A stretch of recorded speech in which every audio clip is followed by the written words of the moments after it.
This conference will now be recorded. Okay. So welcome everybody to our first meeting in August, the 3rd of August. The high risk recurrent advanced prostate cancer group. And I'm going to do a roll call, make sure I got everybody's name down. You'll tell me if I didn't.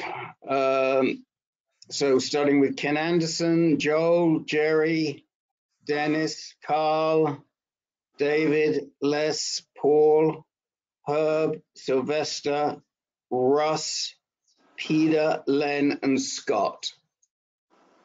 Did I miss anybody? You missed me. When did you get on? Just a minute ago. I apologize. I was talking to my son. Okay, we noticed that you weren't with us. That's Well, he called about quarter of, and oh, that's okay. No, don't worry. No, we're pleased to hear you. We were wondering if you were okay. I missed you because I think I started the roll call when you came up. By the time you came on, okay. So I missed you, but I got everybody else. Yep. Oh, and Larry Fish has just arrived too. Okay. Now, let me just check with Scott, if and with Russ, if either of them will either of you need time tonight? Scott. Just for a question, I got to You meet do. the teacher Okay. tonight at 6, but if you get That's around okay. to it, that'd be great. Thanks. Okay, we'll get you up first since you have to leave. And Russ, did you need some time tonight? Maybe 2 or 3 minutes. Okay. All right. Now let me go through everybody else. I'm just gonna put little stars by you so I know. I gotta come to you first. Okay. Ken, would you like any time tonight? How are you doing after your chemo? No, I'm doing okay, thanks. I just ran home, so I don't really need any time at the moment. Okay. Oh, do you need time? no thanks tonight. Okay. Jerry, would you like some time tonight? Not really, but if you get to the end and you've got time, I'll ask a question. But otherwise, no. Okay. All right. One of those questions. Dennis, would you like some time tonight? No, I'm good, Rick. Thank you. Okay. Carl, how about you? Yes, please. Okay. David, would you like time? Yes, please. Okay. Les, would you like some time? Not tonight, thanks, Rick. Okay. Paul, would you like some time tonight? Yeah, just a little bit. Okay. Herb, would you like time tonight? I'm good, thanks. Okay. Sylvester, would you like any time tonight? No, thank you very much. Sure. Peter, would you like some time tonight? Yeah, I've got a quick, some updates and concerns. Okay.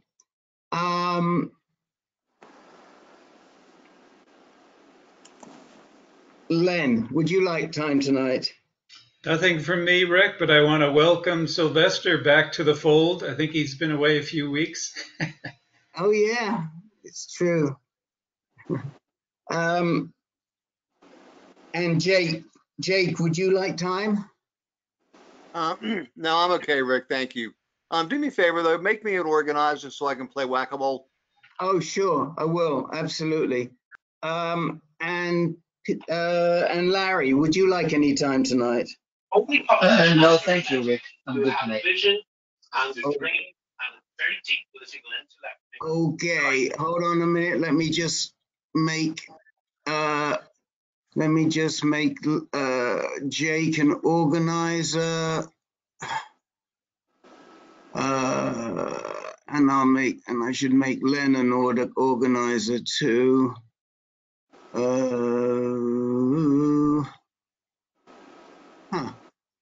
Wait a minute. Len must be at the top. Yeah, no, Len is an organizer. Great.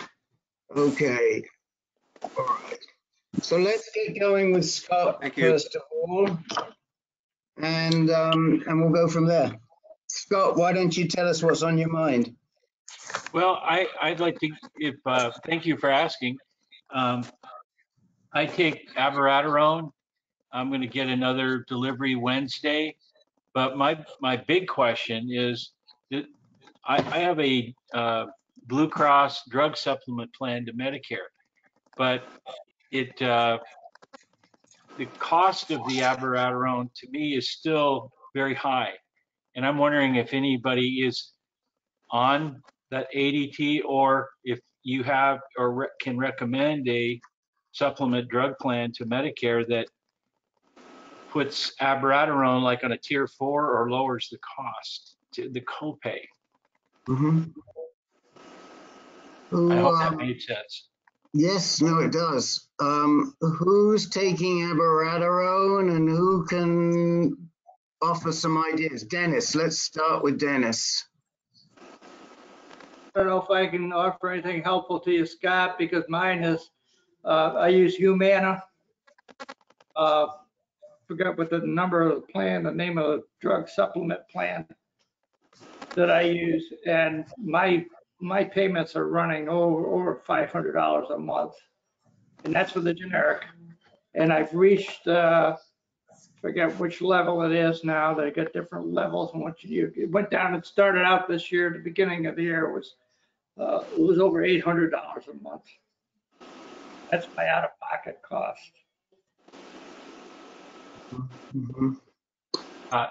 That's if I even do the drug RX, it's going to be $600 a month. Right. But correct me if I'm wrong, but once you go through the donut hole, then the cost drops, and the donut hole is around $4,500 out of pocket, is it not? Yes. Right. So you're looking at around $4,500. Anybody else have any ideas? And who else is on Abiraterone, first of all? Well, I'm not on Abiraterone, but I was. And first of all, if you get the generic brand, it'll be a little bit cheaper. It is generic now. But if you get the actual name brand, you can usually get assistance from the company itself. They won't give you assistance for the generic, but they will for the name brand. Not if you have Medicare. Well, yeah, I'm not a perfect example. I have Medicare, but I also have secondary insurance that covered everything for me.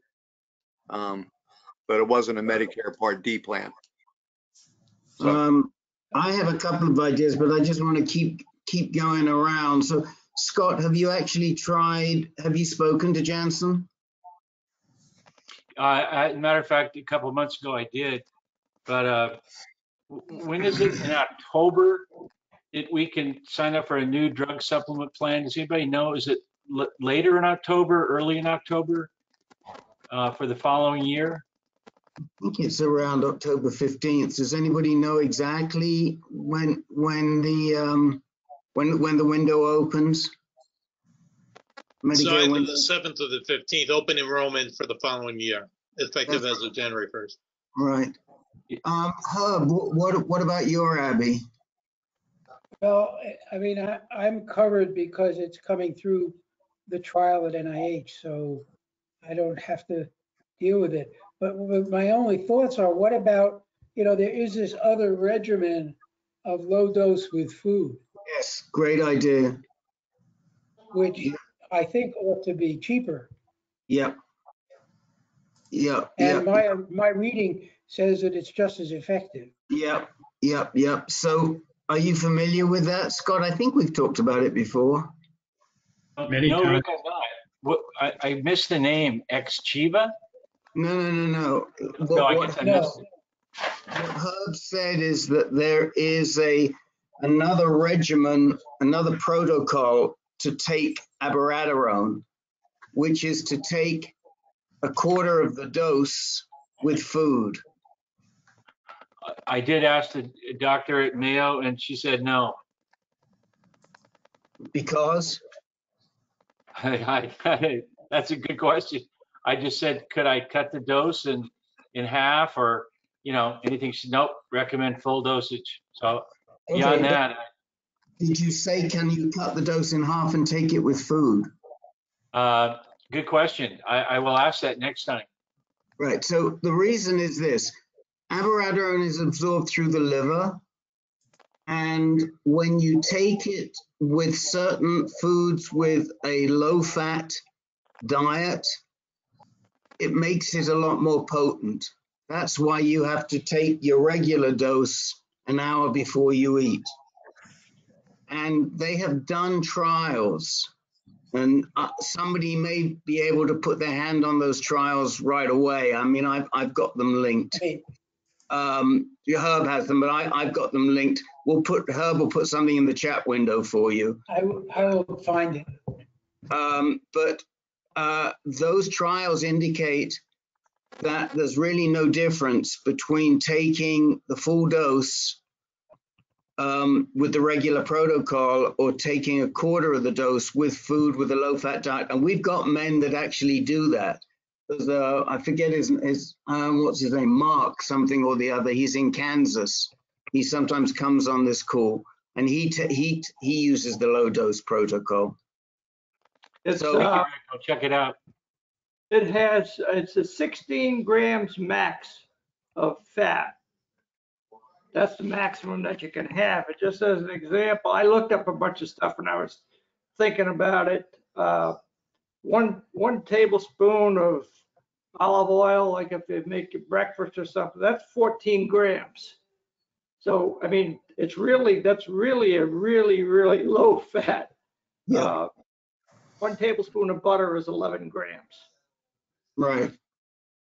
So, I mean, I think, you can do something like have low-fat milk or skim milk with a cereal, or I mean, I don't use milk. I use a milk substitute like oat or from nuts or what have you. But something like that with a cereal or what have you, and then after a while anyway, you can eat later on in the day. But you can certainly stretch out the abiraterone that way.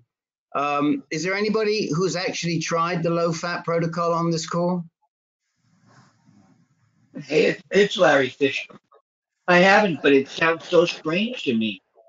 I think the addition of fat to food keeps the food in the stomach longer. It slows down the digestion time, which would increase the time for absorption. And if you have a very low-fat meal, you digest it very quickly. So it seems almost like it's confusing to me nutritionally. I don't know why, but I want to question what's the real mechanism that helps the lower dose work.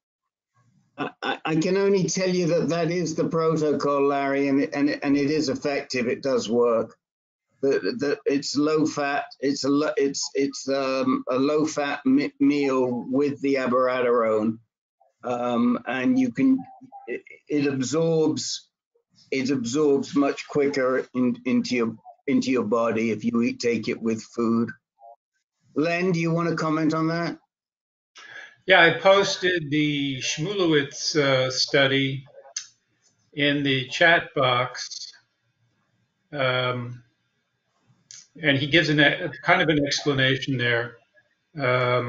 Basically, the drug is simply absorbed better. It's fat soluble. It's absorbed better in the gut if you take a low-fat meal, and it's absorbed to 4 or 5 times to the extent that it's absorbed on fasting. So that's all there is to it. Pretty simple. Yeah. And I posted another article, a link to another article which discusses the different dose regimens as well, right below lens.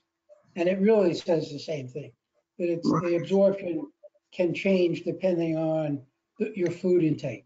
So low dose will receive the same area, kind of the same amount will get absorbed, even if you take a quarter of the dose. Okay. So, Scott, I'm not sure if you are aware, but your computer, if you're on a PC, your computer automatically saves the chat window. If you go to documents, you'll see it there. I think it probably will be listed something like chat, Ancan Barniscus, and then you'll see all the chats. Unless you've wiped them out, they'll all be there. Okay. So you can pull this all back up in a Word document, and then of course we post the chat window with the recording. We post it underneath the recording. Rick, this is Jerry. I haven't heard anyone talk about looking on the internet for different groups that are charity groups. And I believe one of them that I looked at, if I remember the name right, it's Fundraiser. And they'll send, you sign up and they'll send an email to you when the prostate cancer section opens up. And you can go apply to these people that have no money to give to somebody on prostate cancer. Yeah. Now, Larry, I don't know where you're, what Mayo you're at, but I would think this would work for any one of them. Talk to the specialty pharmacy people about what you're taking and tell them you need help and see if they will give you, they will hook you up with some charity, because that's how I got a discount on mine at Mayo Phoenix. Just a thought. You know, that was what I was going to say at the end, Jerry. It's a very good point. There are a number of subsidies available, and again, I think I've got I do have a list of them, and I'll try and send it to you later, Scott. Thank you. Who on here? Who on here has accessed that? I think Jake, you did at one time, did you not? The Fund Me thing? No. Didn't you get a subsidy from one of the companies for your enzalutamide at one point? Oh yeah, but that was directly from the manufacturer. And that was directly from the manufacturer. Has anybody else gotten one not from the manufacturer, from anywhere else? Yeah, I did, Rick. It was called the Assistance Fund, and you have to sign up the first of the year. So it won't really help Scott at the moment, but you know, my copay is 14 grand or 10 grand plus the 4,000 out-of-pocket maximum each year. So I signed up because I had such a high copay, and they primarily help with copays. So I would work. Unfortunately, you can't sign up, and you have to be. It's like first in, first served. So you have to be on the ball the first of the year to get assistance from them. But usually, I mean, Arizona Oncology put most everyone with them through it, and they said they were all approved. So I didn't get 14,000 worth of assistance, but I got about 6. I think, Scott, that Jerry's suggestion that you talk to the counselors at Mayo, because they're going to have a list of who is providing assistance. So call the counselors at Mayo, and I'll look tonight or tomorrow. I'll look and see. I know I've got lists somewhere, and I think I think I've posted them in the past, or if I haven't, I plan to post them. So if I can get my act together this week, I will try to do it. If not this week, next week, because I got to write a grant for Foundation Medicine. I've got to do a grant request for Foundation Medicine, which is really on top of my to-do list this week. And if not, if you don't see it, remind me. But I'll see what I can find for you. Anybody else? I want to make sure we have enough time for Russ. Is there anybody else who's got any experience or any suggestions in terms of subsidizing the cost of Abiraterone?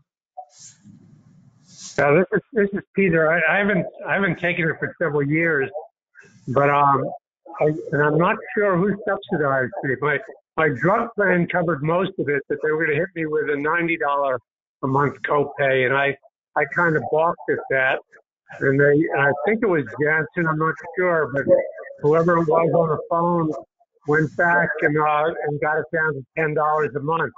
So I was a pretty happy camper. I only took it for a year, but I only had to pay $10 a month. But it was I didn't use the generic. I was using Janssen Zytiga. Yeah. I mean, there is something on the Janssen website about a Janssen support program for Abiraterone. Have you checked that out?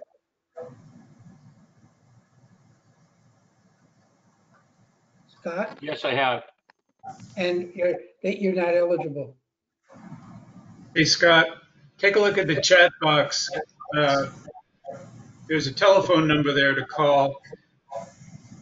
This sounds very similar to what Ken Anderson was talking about. Prostate cancer copay assistance program. I'm receiving it. I think there's limit. You have to have a limit on your income. But if you qualify, yeah, I'm paying like less than 100. I don't know exactly what. Yeah, well, we're getting. I just muted you, Peter, because we're getting feedback from the phone, through the phone.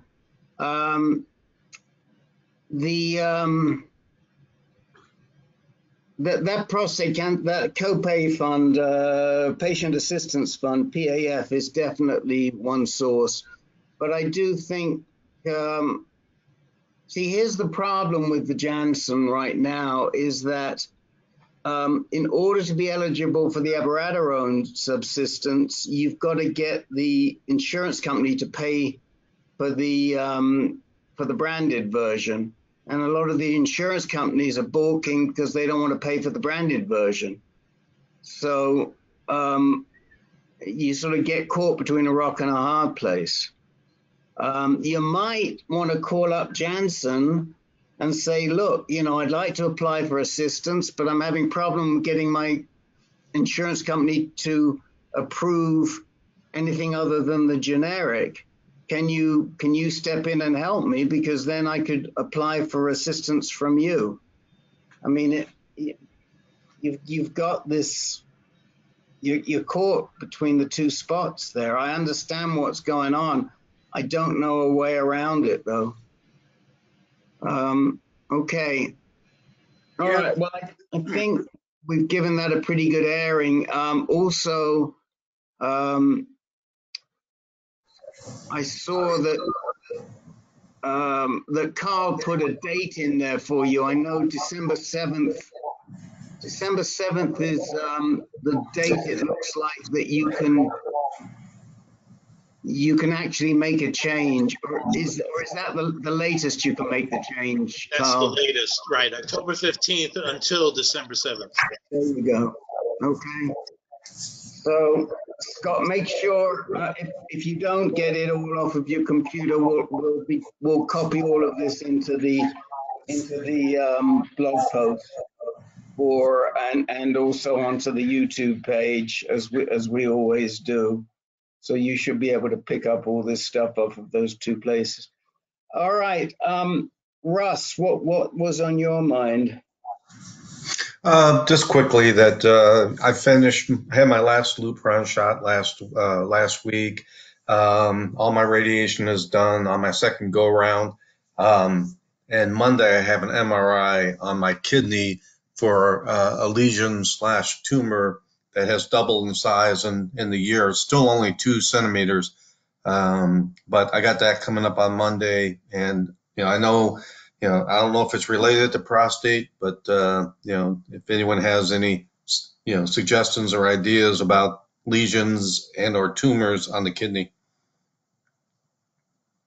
Well, I mean, I know I've spoken to you about this before. I had one, and it got up to about that size, and then it just sort of stopped. It kept growing and growing for probably 2 or 3 years.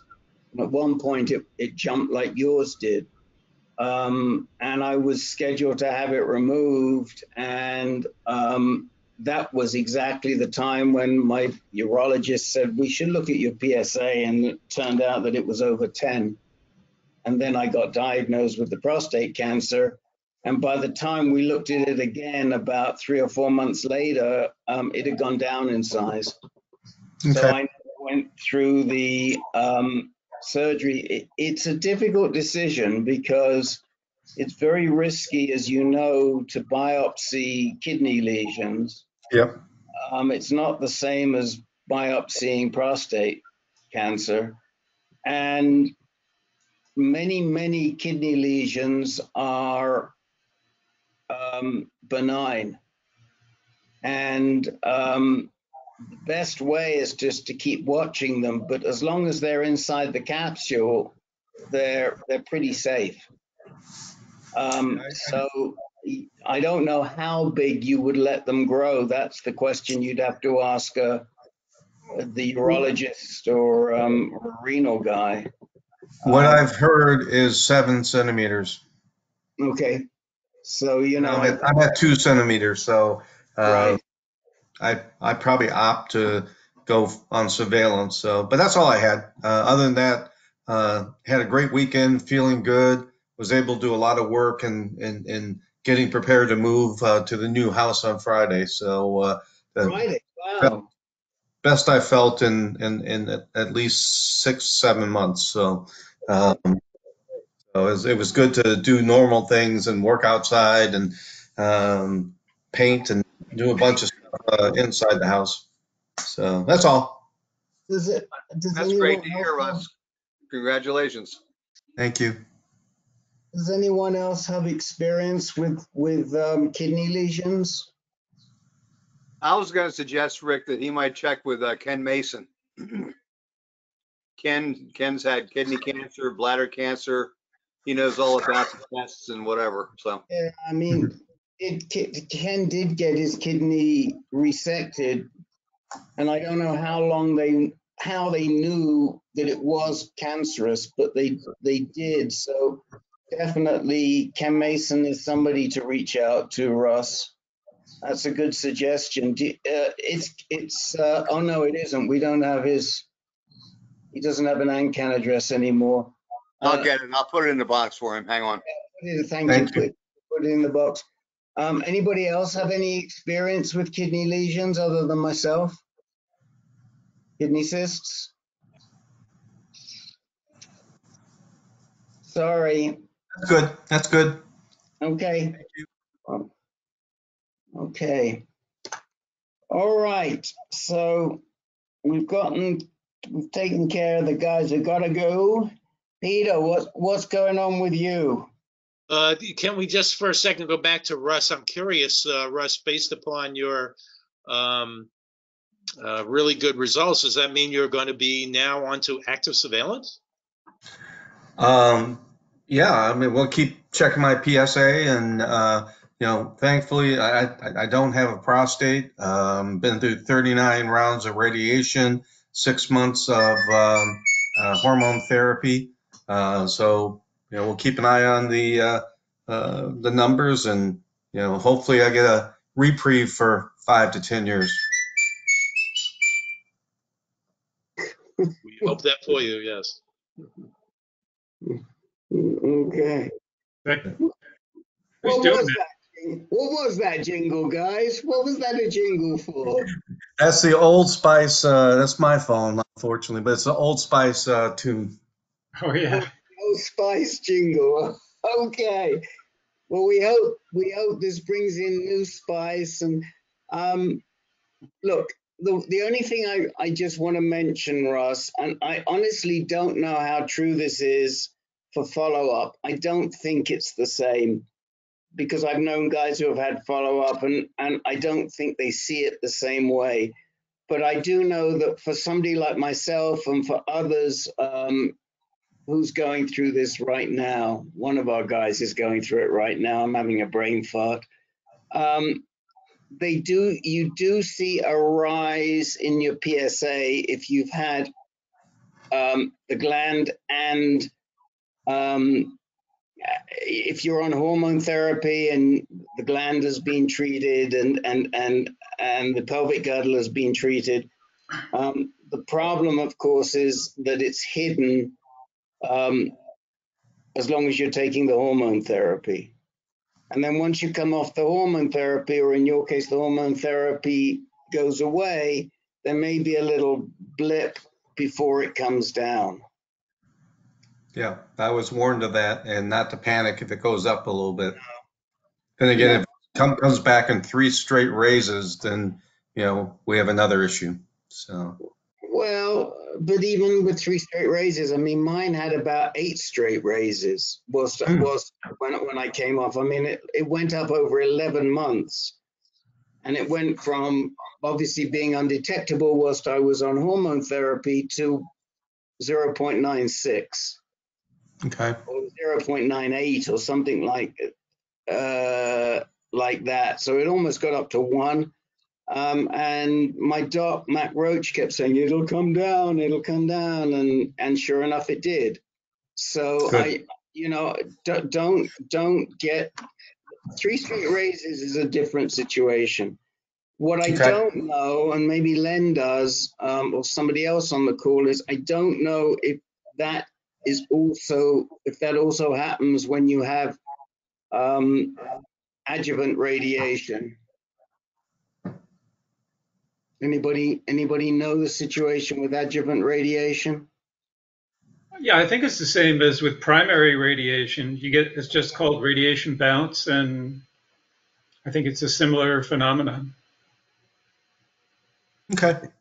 Yeah, Dr. Roberts at Dana-Farber warned me that, you know, don't be alarmed if you see the PSA go up on the next couple of tests, you know. So I'm pretty optimistic about it. I'm also optimistic about the MRI on Monday. I think it's a fatty tumor. At least I want to keep that in my mind until Monday and until I get the results. But I appreciate the time, guys. I took way much more than I wanted to.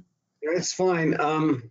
And if you're listening in afterwards, whoever it is that is going through that right now, I'm sorry I can't recall at this moment, but I will. It'll come back to me who it is that we're working with. It's somebody who's on the call a lot, who we're working with, and who is going through that bump right now. Okay. Peter, back to you. Sorry.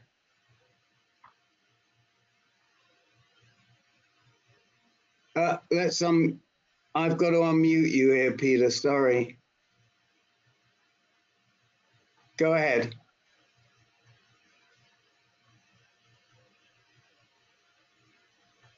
No, he's still muted. Your phone is unmuted, Peter.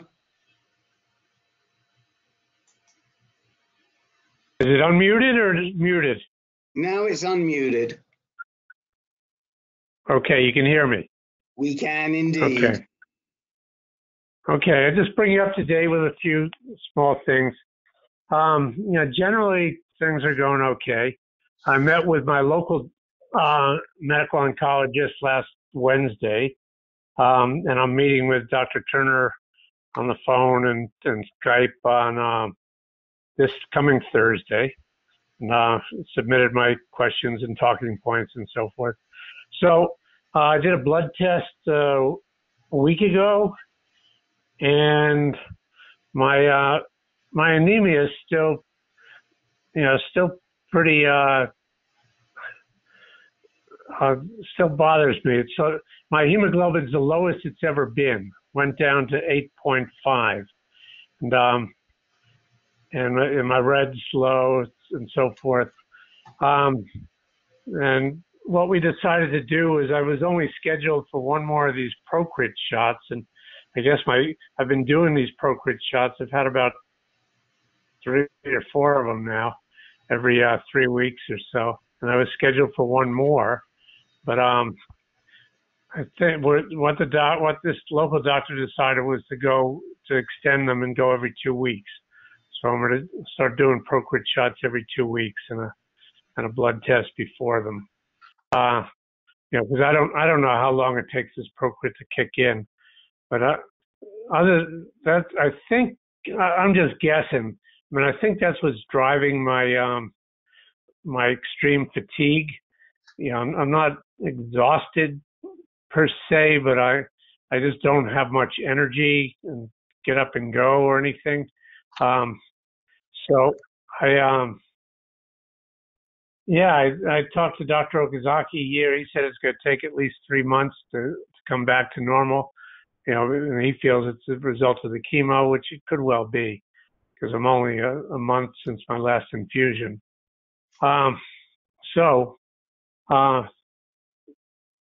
That's the general thing. I'm also on a drug called, I'm not taking it all the time, a drug called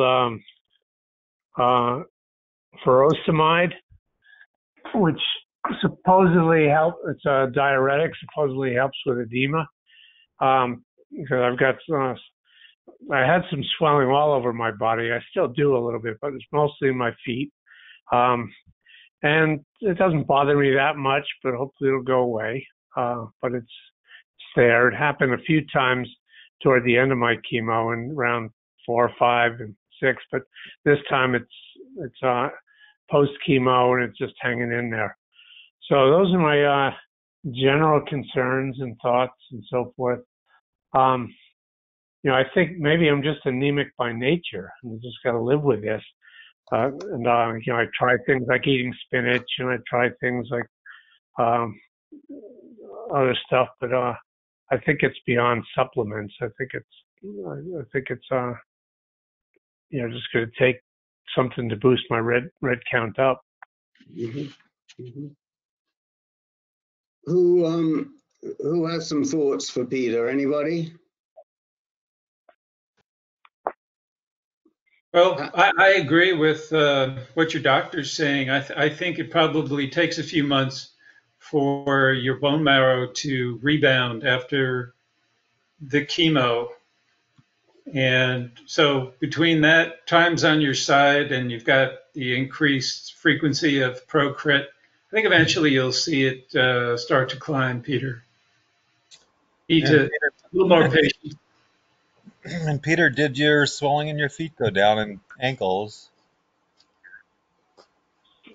Not much.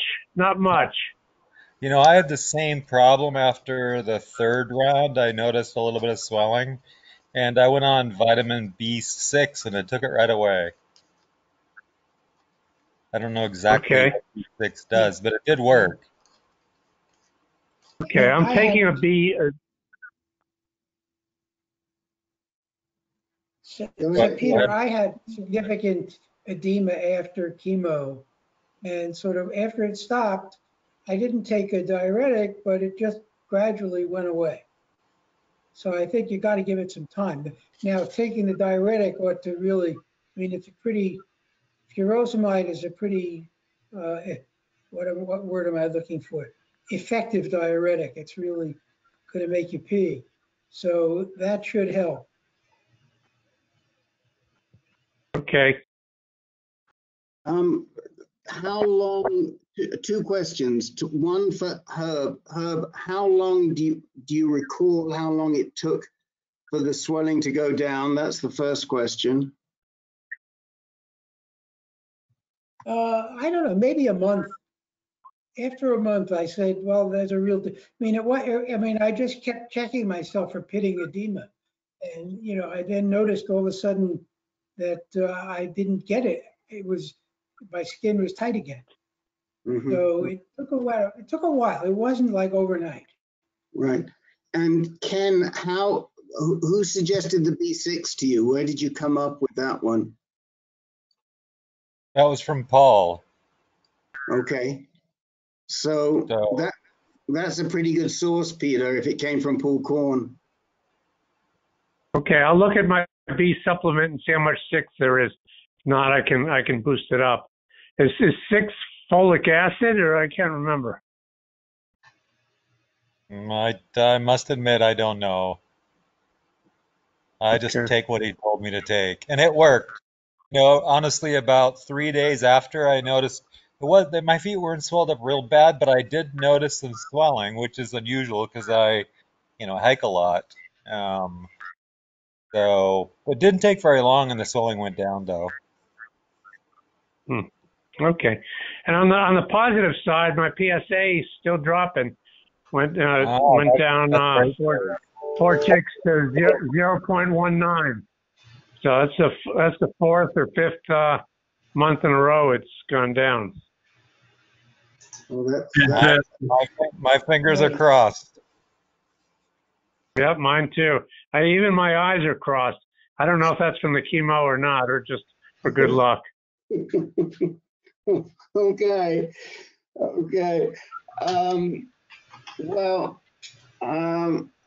Why don't you have you're talking to Dr. Turner, you said this week, correct? So yeah, Thursday afternoon, yeah.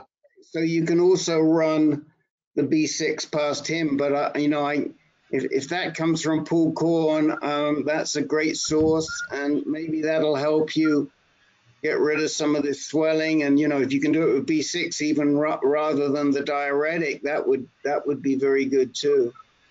The thing that concerns me is whether you can take the B6 with the diuretic. So I think you need to check that out.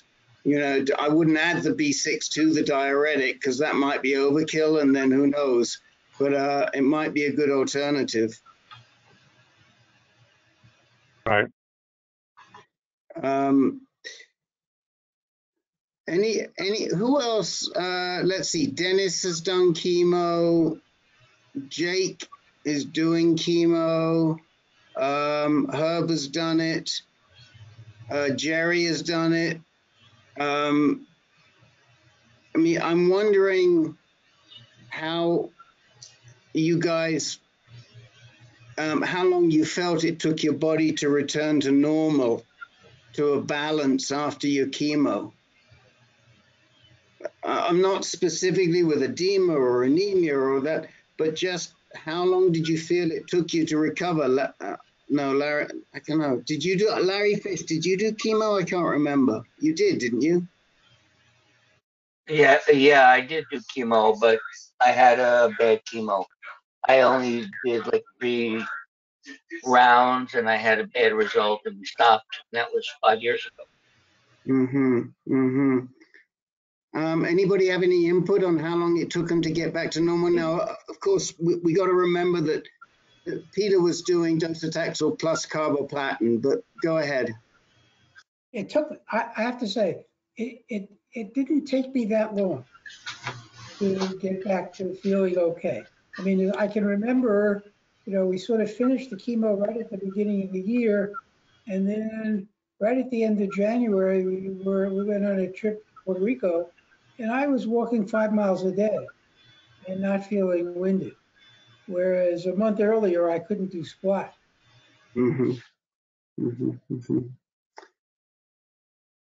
Any other input on how long it took you to get back to a stable place, Dennis? I don't remember significant edema from my chemo. I do get it on, occasionally.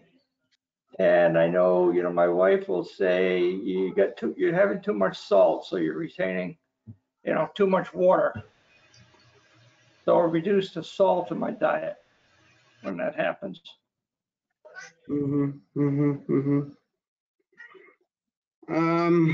Okay. Any other input from anybody on for Peter? I mean, I'd go to Anderson, but he's such an outlier. It doesn't bother him, that chemo, that much, you know. He gets chemo and then he goes and hikes 150 miles. So, well, it doesn't help Well, us. I can tell you, I just came from a Jeep trip, and we Jeeped for about 375 miles on dirt roads. Just about killed me. I mean, I did chemo on Friday, and I told these guys I might look fine, but I feel like shit. And I couldn't get it couldn't get it in their head that it really chemo is not a good thing. But anyway, I don't know. I can give some perspective on how long it took, but it was early for me. It was like in 2017, and I just got diagnosed. So, and Peter, I must tell you, doing both cabazitaxel and you did two at the same time. You got a double dose. It's going to take longer for you. Yeah. I suspect so. Yeah. Yeah, I think you have to give it some time, but my gut tells me that, 3 months from now, you'll be back to your old self, picking bananas and paddling in your outrigger canoe. And hoiking around 50-pound bags of feed as well. So, yeah, don't laugh at me, Peter. You'll be doing it. You'll be carrying those bags of feed again before too long. I got a feeling. Just don't break any more hips doing that. Okay. I see that. I know Jeff Dreher just joined. I know, Jeff, you had a question. So I think it was Jeff that I was thinking of actually before. I was trying to remember who it was, and I think it was Jeff. Jeff, we will. I'm putting you on the list to talk to because I know. Okay, great. Thank you. All right, let's keep going down the list. Paul Frieda, I'm getting to you early in the call, middle of the call, in the fatty part of the call, Paul. Thank you very much. Just a brief thing, just an update. I had my my 3-month blood test, and I came back still. I'm on a Lupron holiday, and I'm into my 20th month, and I'm still below 0.1. So that was very good news to hear. Oh, wow. Great. And my testosterone is still kind of low. It's like about 210 or something like that. So, but still greater than 200. So that's something. I don't notice any effects like fatigue or anything like that. So I guess I have nothing to complain about. I did come up with for a pretty serious kidney infection, or I should say, kidney infection. So the doctor called me and prescribed some antibiotics, and hopefully that'll take care of it. So that's about it. Where did this kidney infection come from? Do you have any idea? Yeah, I have no idea. I don't know. Okay. The white blood cell count was very high, and the bacteria. They did a urine analysis because this blood test I did in combination with my my primary care physician, and he wanted to do a lipid test and some other things, and the urine test showed many bacteria in the urine, and also high white blood cell count. So they called me right away and called the prescription in, and I went right over and got it. And I'm in my 3rd day or 4th day of taking the antibiotics. So hopefully it'll take care of that. Which antibiotic did he put you on? Cipro. That's what I thought. I was going to ask you. So there is a concern with Cipro. Who remembers what the concern with Cipro is? Anybody? I remember the Clostridium. I know of one. Well, let me go to Len and then Jeff. Len, please go first. I'm just guessing. I'm not sure I got this straight. I think maybe there's a higher incidence of Clostridium infection. It's a bacterial infection in the colon, Clostridium difficile. It's difficult to treat, but it usually follows broad spectrum antibiotics like Cipro, but probably not the one you're thinking of, Rick. I know there's another one, but I can't recall. Geoff, do you recall the one we're thinking of? The one I've heard about is there's some connection with Achilles tendon rupture, and I don't know why that would be, but I did experience that very painful Achilles tendon rupture myself after Cipro. So anyway, Right. I wonder if that coincidence, I'm sure. There's also a danger of long QT syndrome that can have an effect on your heart. Right. I just thought that there was a recent FDA warning on Cipro. I remember somebody telling us that, and I just can't remember what it is. I'm just putting it into my computer right now and see if I come up with it. But I mean, I've never had an issue. Yeah. So is this the one? No, that's not it.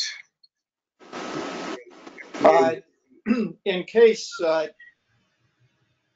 know Len probably knows all this, but Cipro is a very strong, broad spectrum sulfide type medication. And there is, and I don't know if there's more than that now, this was quite a while ago, but there is a specific drug just for the kidneys, and it's called macrodantin. And it is a specific bactericidal. It kills it, whereas the Cipro is a sulfide, and what all of the sulfides do is they create a barrier around the cell so it dies by itself. At least that's the theory that I've got. So you might just want to talk to your doctor about macrodantin, even though it's an older drug that's been around for a long time. Okay. Macro, spell that, M-A-C-R-O-D-A-N-T-I-N? Yes. T-O-I-N. Thank you. Okay. Can somebody put the correct spelling in the chat window for Paul, please? But yeah, I mean, there are a bunch of warnings over these fluoroquinolone drugs. So, I mean, like I say, I never had a problem with it, but I only know this from the call, from people on the call. So I'm just giving you, I mean, I would probably take it. But we're just giving you a heads up, Paul. Thank you. I appreciate that. Paul, did they do a culture? Yeah. But I didn't see a separate result for it. I don't know how to answer that question. I just the data on the bacteria was very high, and the white blood cell count was like 40 when it's supposed to be below 4, something like that.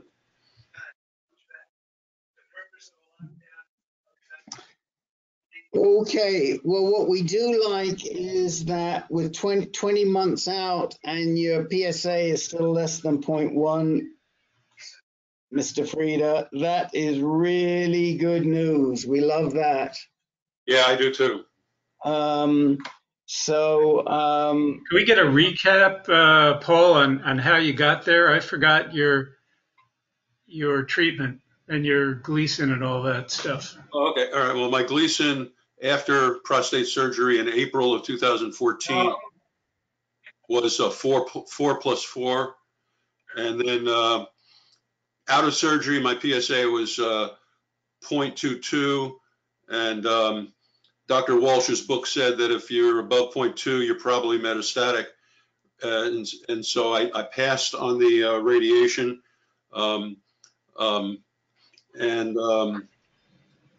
then I went right on Lupron once the PSA got to about, I don't know, 2 or something like that. and I was on it until I guess it's late 2018, and then I had been on it for 3 years, 3 full years, and then we tried the holiday, and now I'm in about the 20th month. Well, that's great. Yeah, real happy about that. My what is it? Margins were negative in the surgery, in the post-op report, and my oncologist found a suspicion with one of the lymph nodes, but he did something, and then the next time I met, he said it doesn't look like it's a problem because it went away. So so it looked like I was kind of clear. But I didn't get a cure because I didn't do the radiation, you know. Well, I'm not sure you ever get a cure when you got 4+4 disease, Paul. But I think the good thing is that, God forbid it ever does come back, you've still got the radiation to use. So that's really good. Later, you're saying? Say that again. You said I could do radiation later. You're saying? Yeah. You know, you could still do the radiation if, I mean, hopefully you never need to, but you could. I'm just looking at this. I'm just looking. Yeah, this was about the tendon rupture. That was the black box warning I was thinking about. Jake was just good enough to put in that Cipro thing, and it's exactly what Geoff Dreyer was saying. That it is the it relates to the that tendon warning. So you can click on that link, and you guys can. I knew there was something, I just couldn't remember what it was. That was the thing that I was thinking about. Okay. Thanks for doing the research, my fellow co-moderator. This is why we need 2 or 3 co-moderators, because it's hard to keep all these balls up in the air at the same time. All right, so Cipro, we've talked about through Paul, very helpful. And also we like the fact that even though Mr. Frieda moaned a lot when he was on that 3 years of hormone therapy, it seems to have done him very well. And we're very happy, Paul, God bless you, that you sat it out and you went through with it. Yeah. Great news, Paul. Congratulations. Thank you. Yeah. All right. So let's go to Carl Forman. We got Carl, we got Jerry, we got David Muslin, and we got Geoff Dreyer, and we got plenty of time. So let's go to Carl.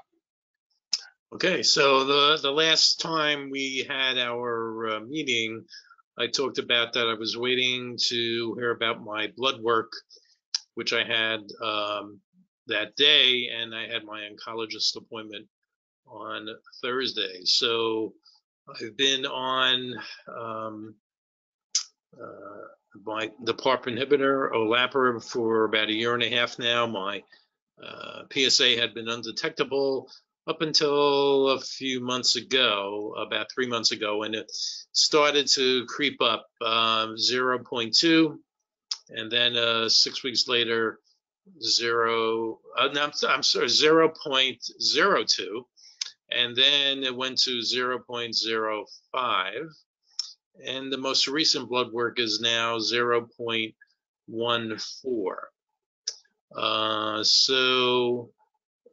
My next appointment was supposed to be in 3 months. They said, well, let's not wait 3 months. Let's do it in 6 weeks and redo your PSA. No change in current treatment at this point, and they're discussing the possible need for some type of a scan to see why the PSA is rising. I tended to believe that because of all of this COVID stuff going on and my lack of more vigorous exercise that I was doing prior to this, that it could have an effect on the PSA levels. And my wife actually forwarded to me an article from Postopedia that talked about exercise and how important it is, and that it can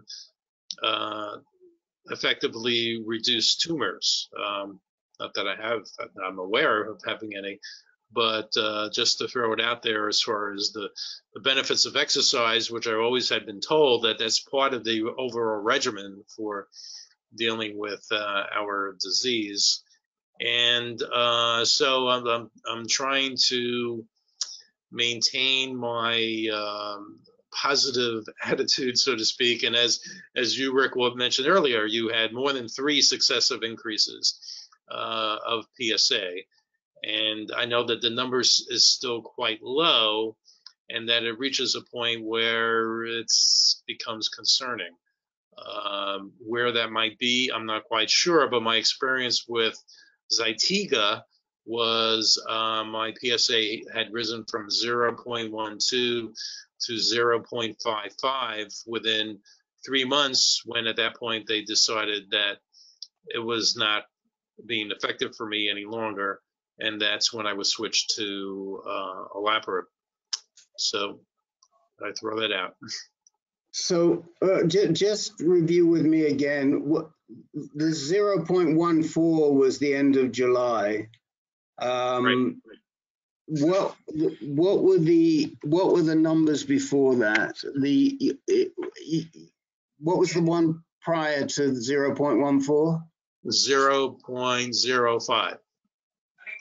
0.05. 0.05. Okay, and when was that? That was about 6 weeks prior. Okay. And then another 5 or so weeks prior to that, it was 0.02. Okay, I got it. Well, I mean, first of all, I have to say your situation and mine were different. I never had observable metastatic disease. Maybe I did if they would have had PSMA scans back in the day, but I didn't see it. Plus, I had radiation and was coming off of 2.5 years of hormone therapy. So that was a sort of different type of situation. The fact that you have the BRCA mutation is also very, very different.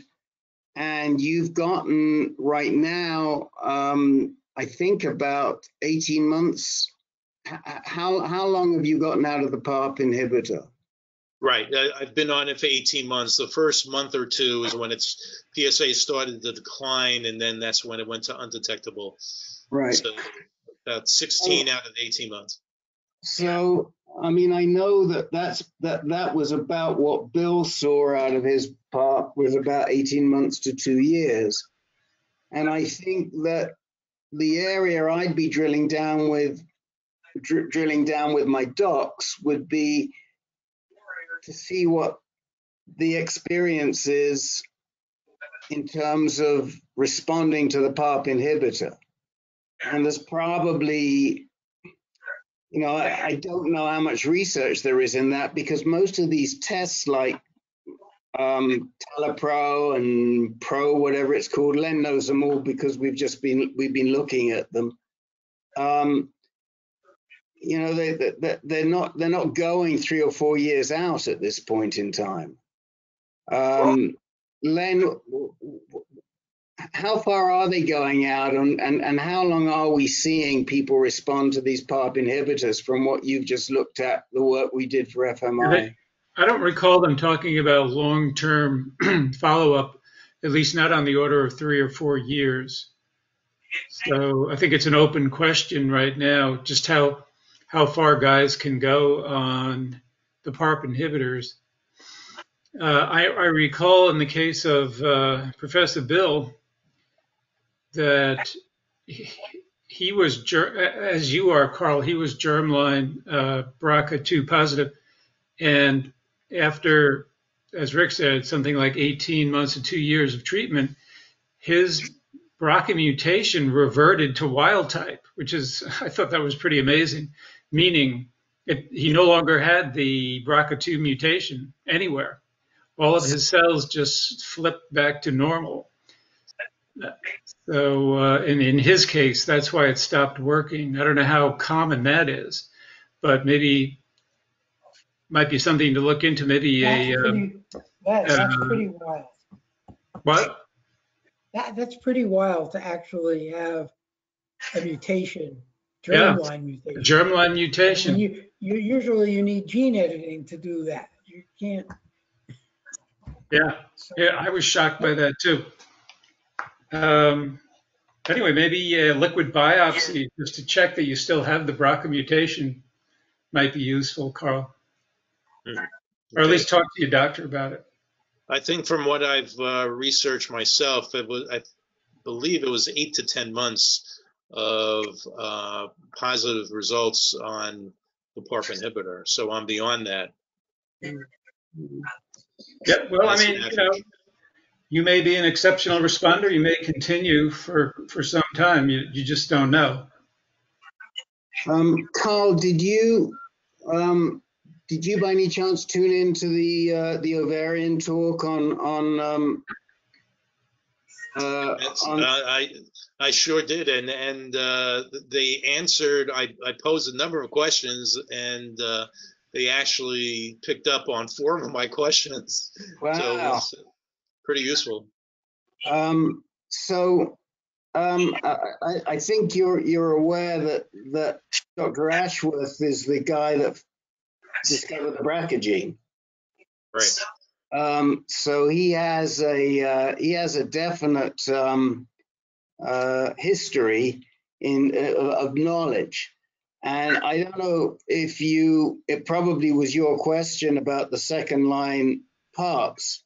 Yep. But I thought his answer was very interesting, which is that they don't think the second line PARPs, he was talking in the context of ovarian.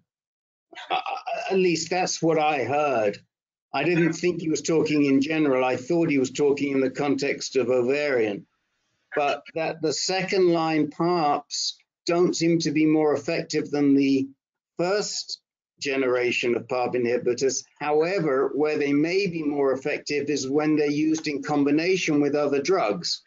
So if you recall, Professor Bill was using olaparib with an ATM inhibitor in the trial at Dana-Farber.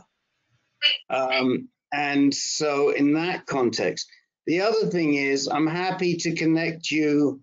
I can connect you to Alan, and I'm sure he'll respond to you. I feel fairly sure he'll respond to you. I mean, he's such a busy guy, but we could probably get an answer out of him. But I would wait on that until, you've talked to your docs and what have you, because I don't think we can keep going back to him. He's just too busy. But he's always been very generous and kind with his time towards me, and which I really appreciate. Right, and you may recall that I did pay a visit to meet with Susan Dumchek in Philadelphia a while back, so I can email her as well.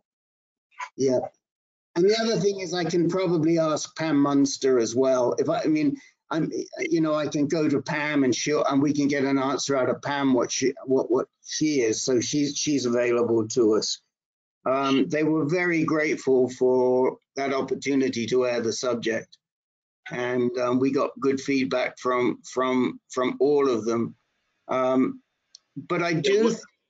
Where I'm being treated right now, actually, they are participating in a nationwide clinical trial combining olaparib with another medication, which escapes me what it is. But I had asked them at my last meeting about me possibly going into that, and they weren't quite sure whether one of the requirements of the trial is that you could not have been on olaparib previously, but that still remains to be determined. And what trial is that? I don't know the other drug that is being reviewed, but they're one of the locations that is conducting the clinical trial, combining olaparib with this second drug. Okay. Well, I mean, I'm sure that there are plenty of trials that are out there because it's such a hot area. And, you know, and I know Chuck Ryan, for example, was the PI for the Telazapurib. And we can certainly we could get Chuck involved. So we've got some pretty good people that we can talk to. But you know, Peter has put something in the chat box that his concern is that if you're doubling anything under 3 months, then that's the warning sign. My caveat with that is I don't know how true that is when it's very, very low. So is going from 0.01 to 0.005 to 0.014. Okay. So that's basically, that's in effect a tripling, but it's still low. Let me finish my thought.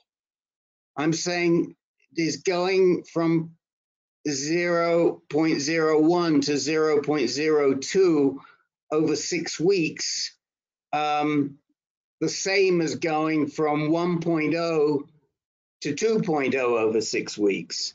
So, you know, when we have these very small amounts, now, yes, in your case, it is moving pretty quickly. 0.05 to 1.4 is 3 times over 6 weeks, but we're going from such a low base. And Peter's saying that his PSMA scan showed that there was metastasis when he was even at those low numbers. So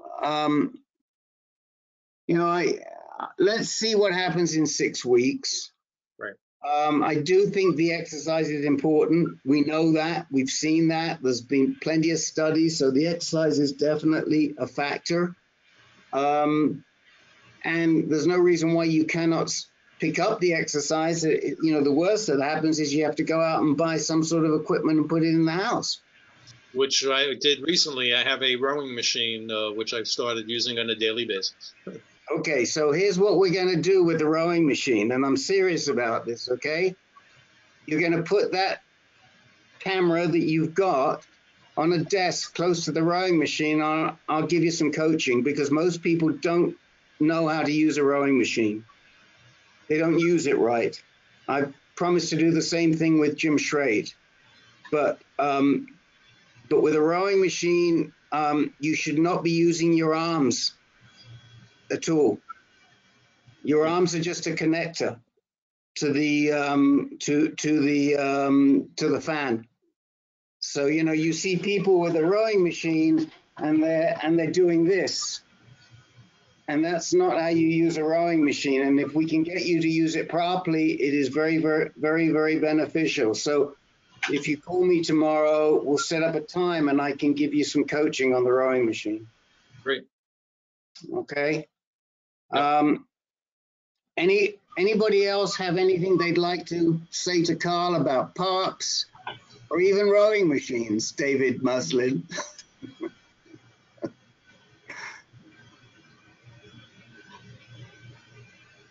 Peter, what else do you want to say to Carl? You've been busy writing. What else do you want to say to Carl? Carl, are there any PSMA scans on trial in the East Coast? And who's doing them, and what's the cost of them these days?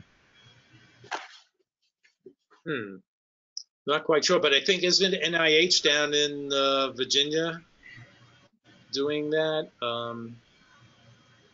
I certainly have had several. Oh. So yes, but you have to be in a trial here. But I thought Hopkins was doing it. And your PSA has to be over 2.0.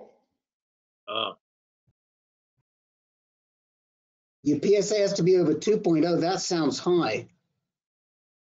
Who just said that? David Muslin.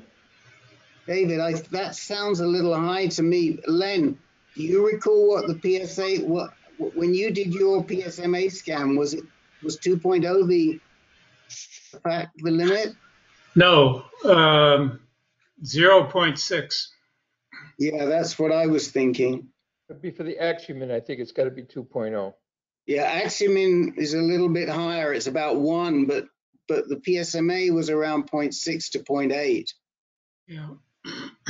Well, my follow-up maximum scan was done. My PSA was 0.2. Yeah, but you just don't get a good result is the trouble. They can do it, but you don't get a good result. It's not sensitive at those levels. Last time I was looking around, I couldn't find anybody a couple months ago doing a PYL scan, but there were some people doing gallium-68. No, that would work for you, Carl, but I don't know who on the East Coast is doing it. I know in California they charge about $3,500 for it at UCLA. Okay. Herb, do you know if they're actually running these trials? If they're running the PSMA machine, the scanning at NIH? Hopkins, NIH is for sure, but it's sort of still at the research stage. Right. But are they running Hopkins, I think is. Are they running it during these COVID times? That was my question. Yes, because I had one that long ago. Okay. So, but it was just because this uncertainty in my PSA, they wanted to do some check. But yeah, it's still running. It's not easy to get in, but Hopkins, I think, would be a better place to get it. They are doing it in their nuclear medicine. Okay. What was your PSA what was your PSA level when you had your last PSMA scan, Herb? Like around 2. Okay, so 2. it was higher. Okay. Well, Carl, why don't you check on clinicaltrials.gov and see what's there, if anything, and then also, as Herb says, check with Hopkins and. Also check the NIH clinical trial website. It may be that you're eligible for a trial here. I don't have, there's gazillion trials going on here, and you may be eligible. Yeah, there was a participant here that, I don't know, a few months ago. His name is Alan. He actually lives here in New Jersey as well. And I know he had mentioned he had gone into the NIH PSMA trial. So. Right, because my understanding is the next step is, essentially using lutetium here. That's sort of where they're going. You're talking about at NIH? Yes. Okay. Len, it's not available yet.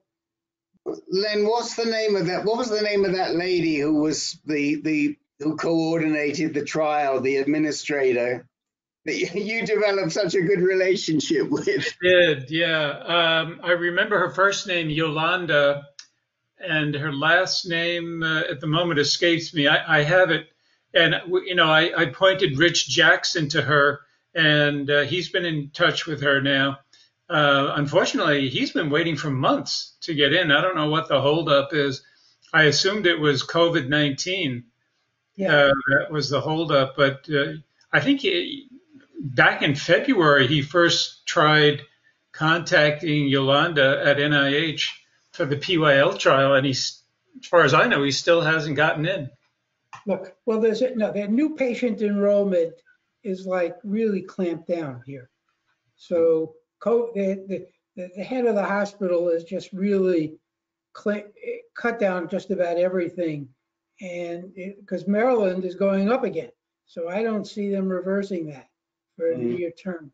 But basically, if you're already in the trial, they're going to get you in when they have to. But new patients enrollment is really that's like very tough. But I think let's get rid of COVID and we can move ahead. Yeah, the clinical trial that I was participating in here in New Jersey, the head of the trial had also said it's pretty much dead at this point, that they haven't been able to get any new patients at all. and there's no progress. So Carl, where was that? At the Rutgers Cancer Institute. I used to be a member Oh. when I was at Rutgers. Ah. I was at Robert Wood Johnson for 30 years. Wow. Okay. Oh, we didn't know that. Did you ever run across a guy when you were at Rutgers called Jim Harrington? No, I did not. No. All right. We just wondered. He was a professor there. He was a member of our group for many, many years. We lost him. But he was one of the guys that discovered or innovated the use of lasers for medical treatment. That was his claim to fame at Rutgers. Rick, I just want to mention, I guess it's for Carl. I posted Yolanda McKinney contact at NIH in the chat box. Telephone number, everything. Okay. So this is a broader discussion, but I keep wondering why the heck PSMA scans are not approved yet. I mean, I don't see the downside of them, and they've been around for a number of years now. I mean, maybe it's everybody's stuck on COVID and the wheels are not turning, but it seems like it's a no-brainer to approve this technique. My understanding of the issue is that until now, and even now, there's been no way to incorporate the PSMA scan into a change in therapy. So it doesn't automatically translate that the information you get from the PSMA scan is providing any way they can change your therapy. So I think that's what, at least that was what explained to me, that yes, you'll pick up many more lesions. It's much more sensitive, at least if you have, if it's not a non-endocrine tumor, but it hasn't yet translated to information that's therapeutically valuable. Well, but Herb, I mean, there were definitely 2 or 3 trials last year that came out that said that it did change therapeutic treatment. Well, I'd have to look at them. I think I saved them, but there were definitely some trials where they said, yes, there is a therapeutic response. I saw that too. Well, I will look again, but definitely. I mean, I think plus, in terms of certainly the radioactive PSMA, and I know one of the things that's also coming down the pike here at NIH is somebody has a blocker which will prevent the toxicity to your salivary glands. Oh, that's interesting. But of course, there we're talking about therapeutic use as opposed to scanning. Right, yes. Right. Yeah. Right. That'd be great. That would be great. Okay. Well, we need to keep moving along. We've still got a couple of people to visit with. Herb, either Len or I'm making a note for Herb. Look for therapeutic. Look for decision making. PSMA decision making. I've put a little note here, and if I can find it, I'll look quickly. If I can find it, we will be in touch. So we've got, who have we got to visit with? David, and then Larry and Geoff, or David, Geoff, and then Larry, and then there's a new gentleman here. Danny, did you just join us, Danny? You're muted right now, sir. Unmute yourself.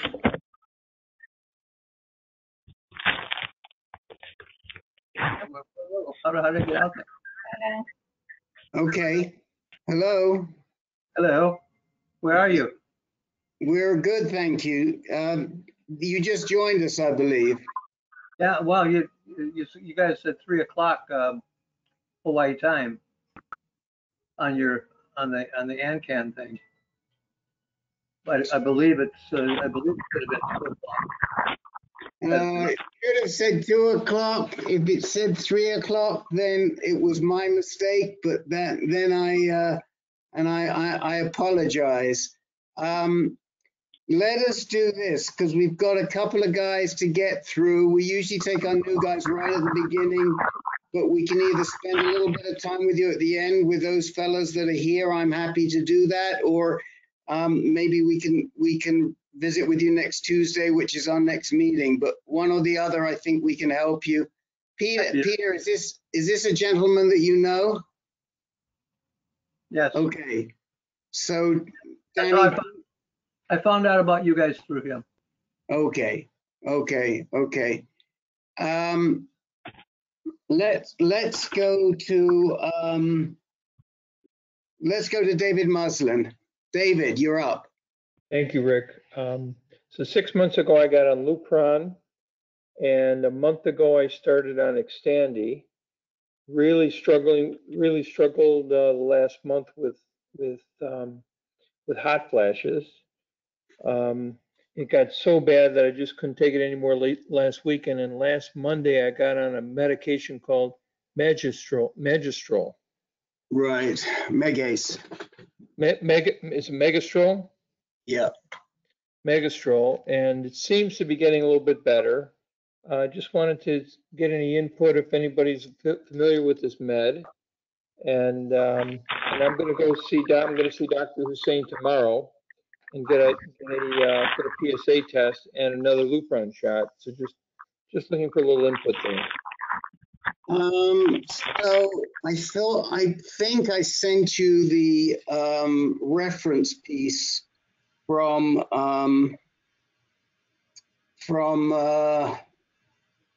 what's his name? The old boy that was around forever. Lem, what's his name? Oh. Sorry, what's the context here? I found the clinical practice changing PSMA scans. I was busy with that. Okay. Okay. All right. Well, Herb, there's a reference in there for you. There's a real old time advocate who he doesn't show his face much anymore. Chuck Mack. Thank you, Chuck Mack. Did I not send you the Chuck Mack piece? You did. That's why I was able to pull up the name. Yes, sir. Right. So there is concern with Megace, and Chuck Mack outlines it in his piece. Yeah. He doesn't like Megace. He prefers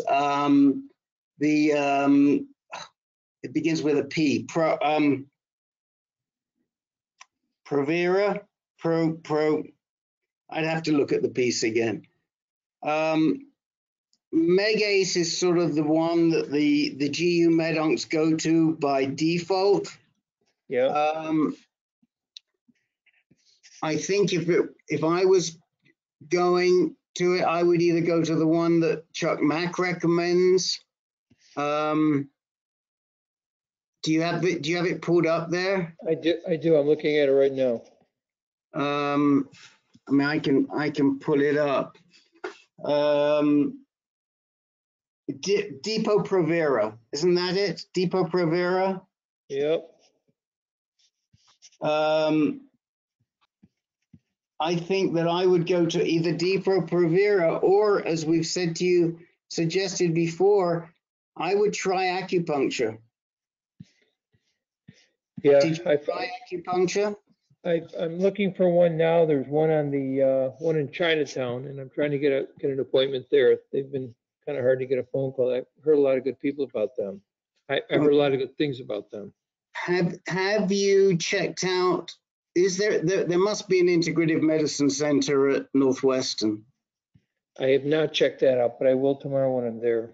Okay, so look if there's an integrative medical center at Northwestern, and if there is, there'll be an acupuncturist in there. Okay. And the reason why is that Megastrol is not a great drug. It's got a history of causing or a possible association with embolisms. Okay. Who else would like to comment on this hot flush issue, the drugs, acupuncture, something similar? I think that Richard Wassersug swears by estrogen patch for hot flashes. Yeah. Now, that patch does not cause any cardiovascular effects. Oral estrogen or diesterone might, but not the estrogen patch. So you might talk to your doc about that. Thank you, Lynn. So the OSHA Center for Integrative Medicine at Northwestern University, that's the same foundation that created the Integrative Medicine Center at UCSF. It's also the OSHA Center at UCSF. So my suggestion to you is to, when we hang up, take a look there and see if you can't get an appointment. You know, was it Dr. Hussein that put you on the Megace? Yes. Yeah, it's a knee-jerk reaction. And she should be challenged on it because it's not the safest drug. I remember talking, I had trouble with hot flashes when I had terrible problems with hot flashes. And I remember talking to Eric Small at a prostate cancer research day at UCSF, and his first response, oh yeah, well, you know, if it's bothering you, take Megace. I mean, that was probably 12, 13 years ago. And yeah. I think we can do better for men right now than shifting them onto Megace. I think Depo-Provera is a better drug. It's not as dangerous. I think, as Len said, the estradiol patches are probably a safer drug. Yep. And for me, the best thing is the acupuncture because it's not a drug. But I empathize with you. I do. I saw you taking your sweater off just before. I knew what you were going through. I mean, I know. We know. Yeah. All right. So I'll check that out, and I'll report in next week because I'll have a new PSA and number and fill everybody in. In the meantime, I went through the three sessions of spot radiation on my ribs, and with no problem, no side effects, and other than the hot flashes, which really has impacted my life, I'm doing okay because I can't sleep at night. How often are you getting? Yeah, hey David, I want to let you know it'll get better. Go ahead, Peter. Hold on, Ken. One at a time. Herb was in first. Herb, you go first, and then Ken. David, how often are you getting them? I could probably at night. I probably get them every hour and a half.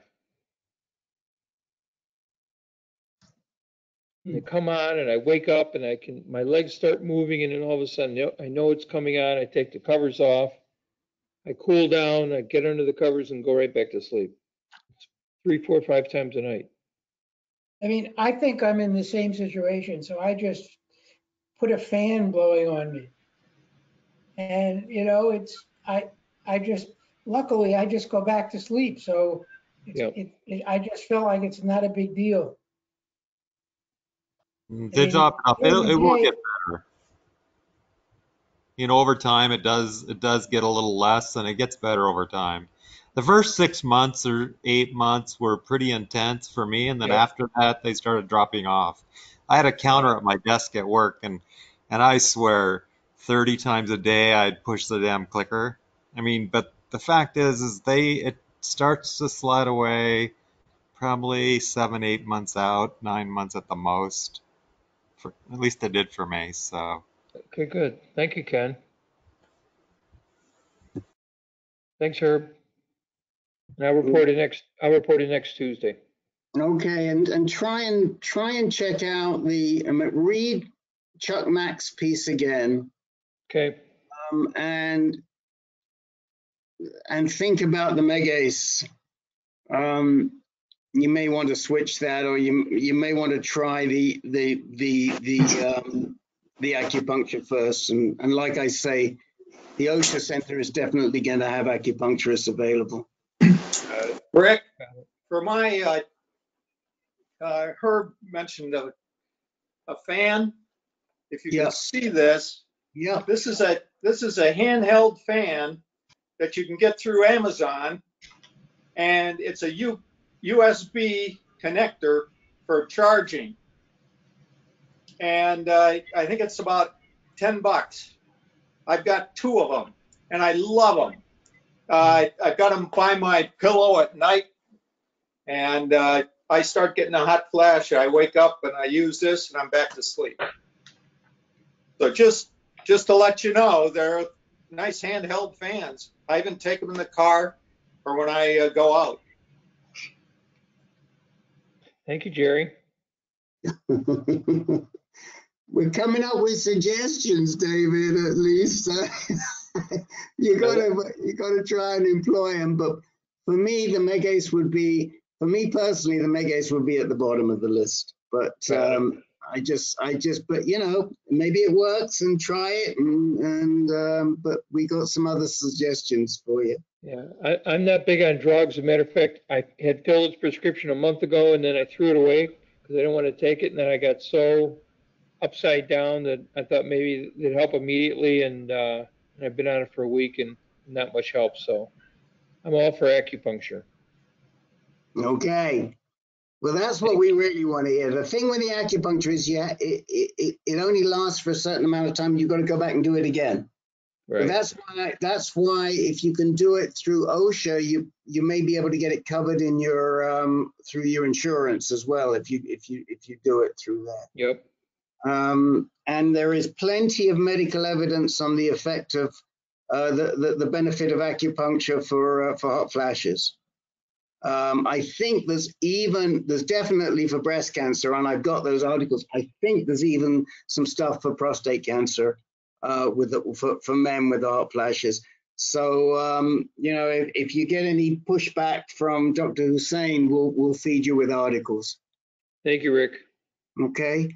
All right, Geoff, you, as I recall, are a little concerned after your radiation treatment because your PSA is rising. And if you listen to the early part of this call, I apologize to whoever it was whose name I couldn't remember, who was dealing with that issue. And now I remember it was you because we talked about it last week. Am I correct? And you're muted right now, Geoff. I'm sorry, I missed all that. I was distracted for a moment. Okay, so am I on? You are. Okay, I will turn on. Let's see. Okay, so share. Yeah. There you go. Okay, there I am. Hi. Okay, first thing I would like to say is to mention that my lifelong family friend, Ron Chin, who was on this call 2 or 3 months ago, he passed away. Actually, it was June 30th. So he was diagnosed in 2017, around the same time I was, with the biopsy of a Gleason 4+5, same as mine. But he went very quickly this spring, so I'm sorry to report that. Anyway, I just wanted to acknowledge that. So he had a BRCA mutation.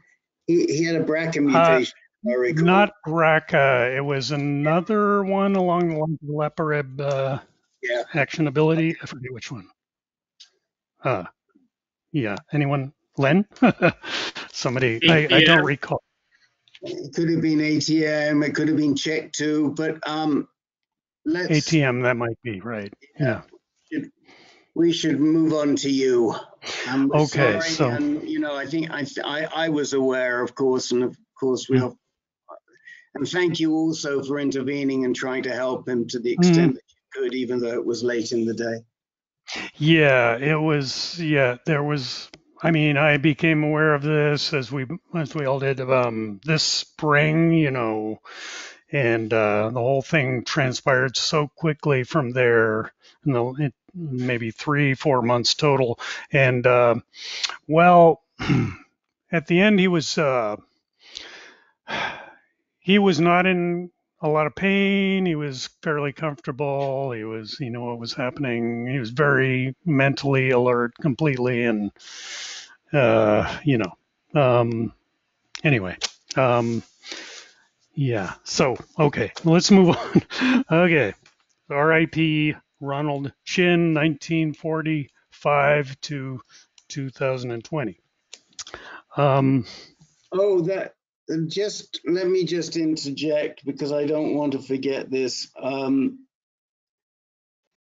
We do have someone else to report. Barbara Discant's husband Barry passed away on Saturday, a week ago Saturday. Barbara hasn't been with us that long. I think what was remarkable in his case is that he was diagnosed less than 12 months earlier. He did have a couple of unusual mutations. I think he had ROS1, which is a TKI, tyrosine kinase mutation. And he was on a tyrosine kinase inhibitor, but he was never really strong enough to take it. And the disease, he was diagnosed late, the disease rushed through him in about 11 months. And the only other person we've known like that was our friend Trevor Doherty, who was a lot younger, 20 years younger, and had Lynch syndrome. So I apologize to Barbara, and I will start the next call off with that. I forgot. I'm sorry. Okay. All right. So for my predicament, okay, let me give as I described, diagnosis 2017, Gleason 4+5. I was treated with radiation and Lupron and Xtandi for 2 years. And that was completed in April of 2019. So at which point, of course, my PSA was undetectable. My next PSA result was in August 9th, 2019. The PSA was 0.135. The testosterone, 533. I'm giving you a little table here. May 5th, 2020, PSA was 0.077. Testosterone, 389. On July 27th, 2020, PSA had risen to 0.187, and my testosterone had risen to 620. So I'm a little disquieted about these numbers. So the PSA is apparently bouncing around and getting to a region of concern. One question I have is if there's any possible correlation with testosterone level, because that is also bounced around in tandem with the PSA. I'm going to talk to my GU radiation oncologist next week and see what he has to say, but that's my update. So when did you mentioned this, but I just want to, I didn't note it. When did your LHRH drug wear off? The Lupron or whatever you were on? When did that wear off? Well, my last dose of it was at the end of 2018, and my last extendee was on April 5th, or April 5th or May 5th, I forget. Anyway, of 2019. So by August around this time last year, August 9th, my testosterone has rebounded. So that's like 6 months after my last Lupron shot, and my testosterone had come back by then. And I didn't get testing in between these times. So Okay, so around August 19th is roughly when you think that you were probably off of all your LHRH drugs. Is that right?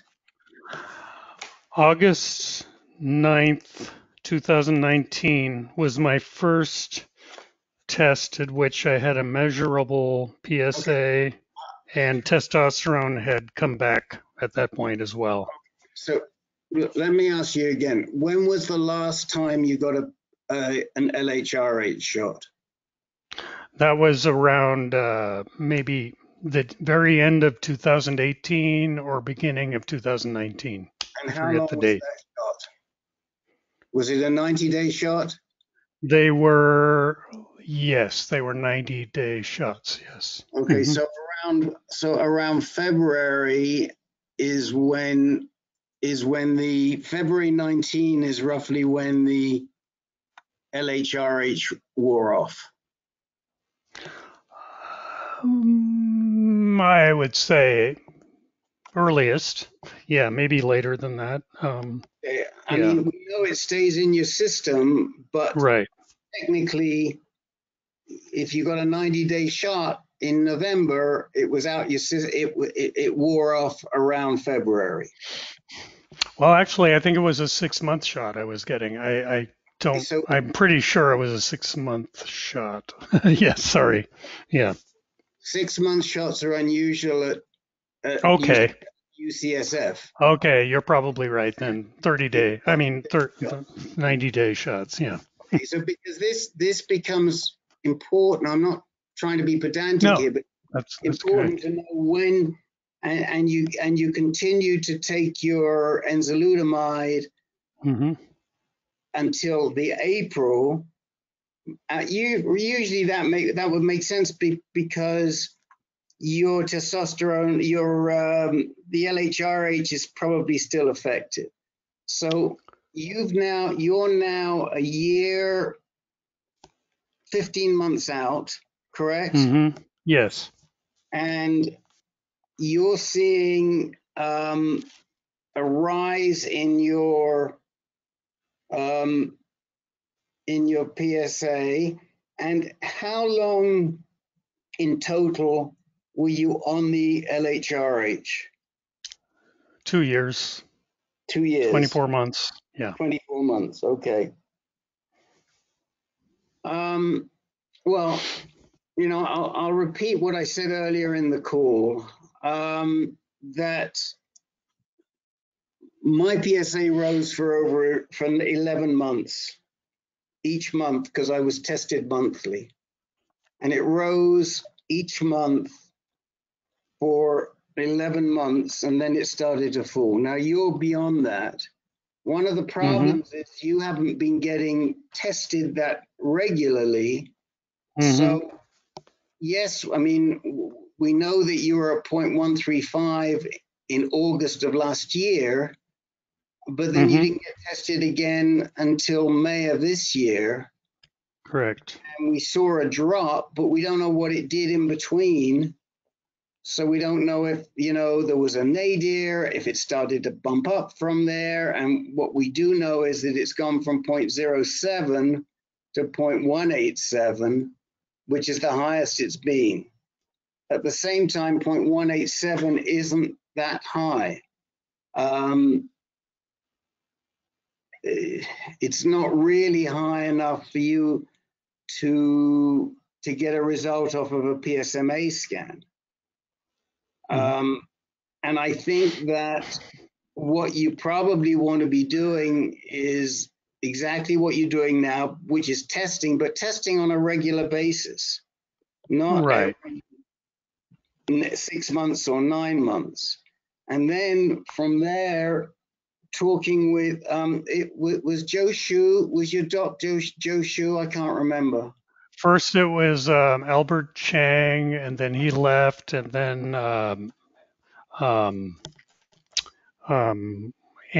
Anthony Wong is now taking his place there.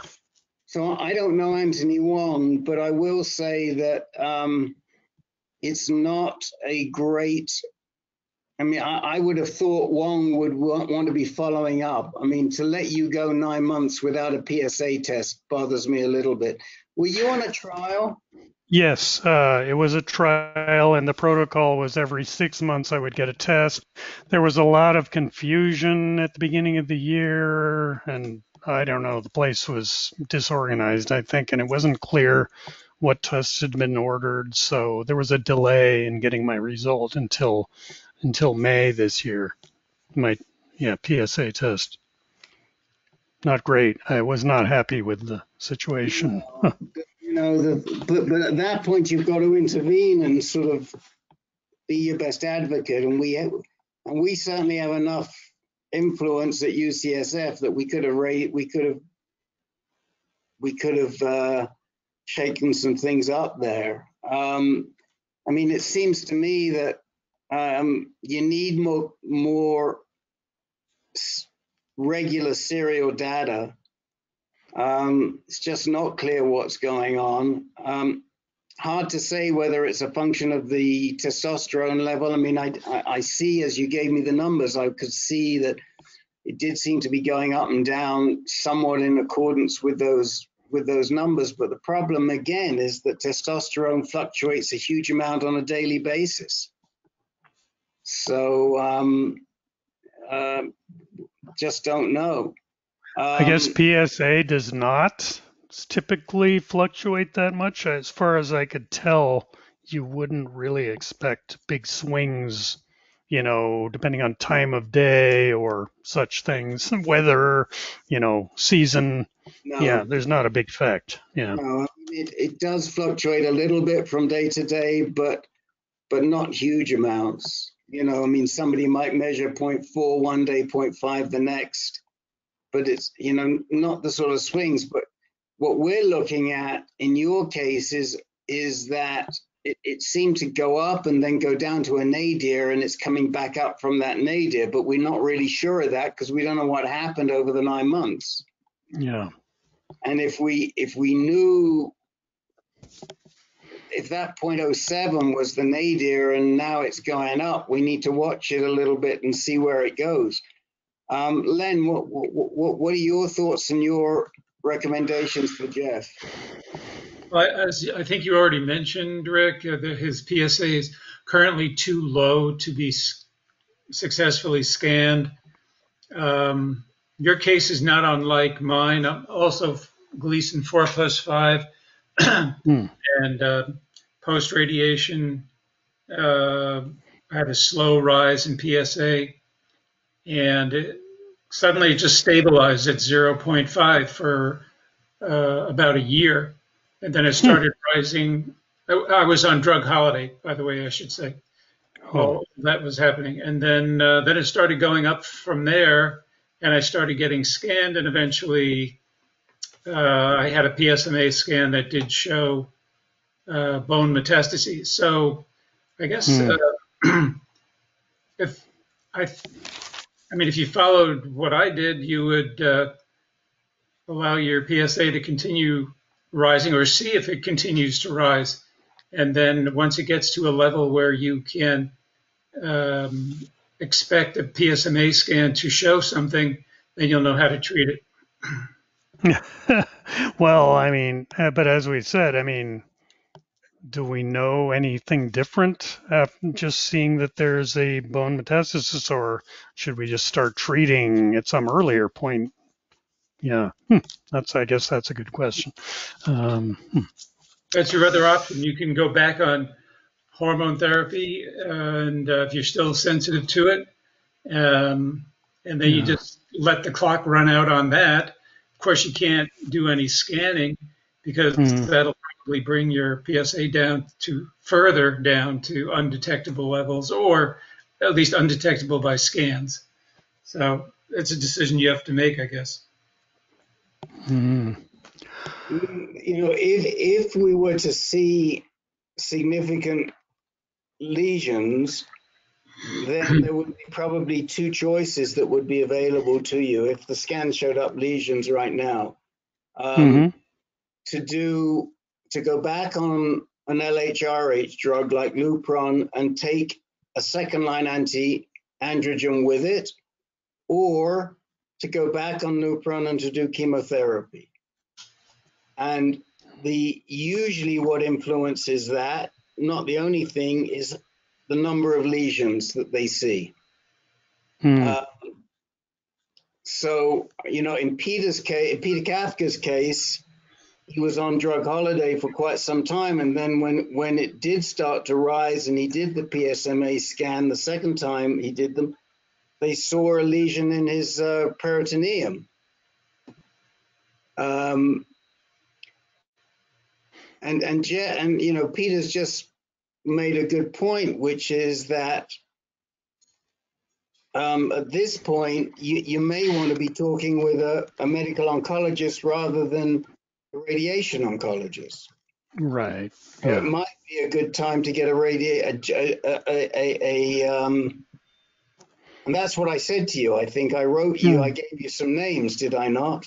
Yes, and so rather than go with an unknown new guy, you think I should, probably lobby for one of the people we like and know, I guess.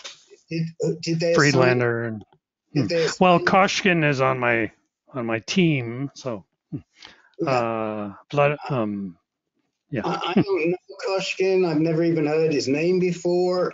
Yeah. He's new. He's young, and So if I think he was I would say no. I mean, you know, again, to recap what I wrote you, I would look for Terry Friedlander, Raul Agarwal, or maybe Halaborno, who's a little younger, but she's smart. And but those are the people that I would say, and I think, as I recommended to you, you need to get them in writing. You need to get one of them in the picture. Yeah. Okay. Hmm. And you know, just tell them you want an appointment. Okay. So next Monday, I should raise that, or just request an appointment ASAP, right? Yeah, tell them you don't want now, time to go. You want an appointment. I would say you want an appointment with either Terry Friedlander or Raul Agarwal. Okay. Rahul Agarwal, RAHUL. All right. Yeah. And you know, if they start busting your chops over that, then you know we'll try and come in and help you out, and write letters and do what we do behind the scenes. But I think that's probably where you are, and then talk with them, because they do have the experience, and you know, you have gotten messed around an awful amount, and you tell them that. Yeah. Because of that trial. That's right. I mean, many my chart emails never responded to, and so on. Yeah, it was frustrating. Ida, do you want to say some more on this?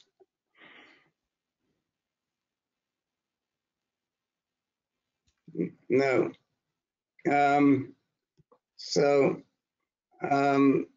I think we've got all of his, and let me just see again. We've got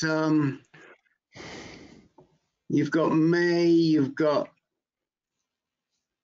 May and the end of July. So yeah, I mean, you've got a couple of months. It's hard to say, Geoff. I mean, it's hard to say whether it's working, whether it's failed. It's just hard to say. We don't have enough data points over the key periods between the time that you really ended treatment and now. And that should not have happened. And you can complain about that. You can tell them, why didn't you test me? Well, it was their protocol, and then there was some confusion, and I don't know. Protocol. I mean, you are the patient, okay? Yeah. And and you listen to enough of these calls to know that all our guys get tested regularly. And so you are your best advocate. Go buy one of our T-shirts. You are your best advocate. Mm-hmm. Anyone else want to say anything on this? Okay. Did they ever do imaging at all?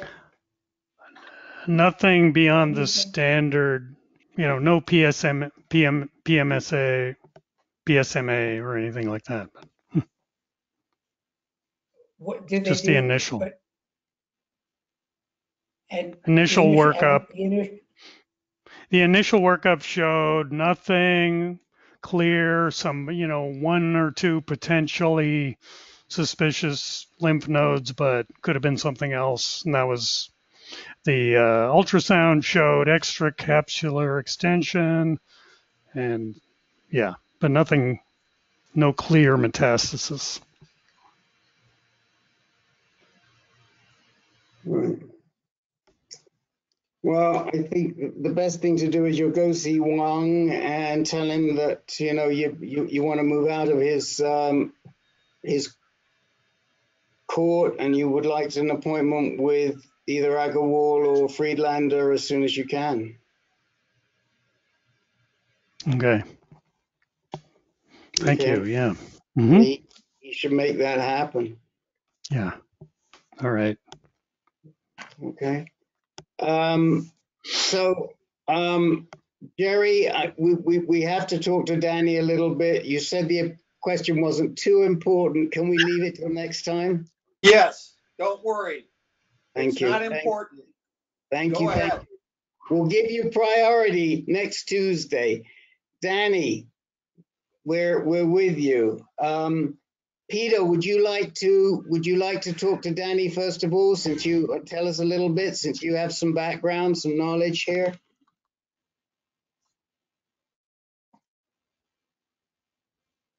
We can't hear you, Peter. Your phone's muted.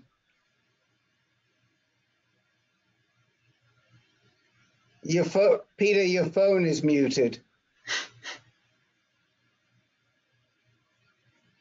There you go. That's the quietest I've ever Okay, heard. maybe Danny. Yeah. Danny can speak for himself, but he's part of our Gleason 9 club, and he's symptomatic. He's got urinary retention, and last time I talked to him, I think he was going to do a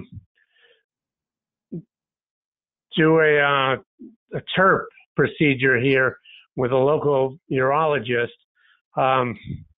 And I don't know how effective that's going to be or not, but anyway, but he's been battling this thing, but not doing any treatment per se, but he's had this for many years.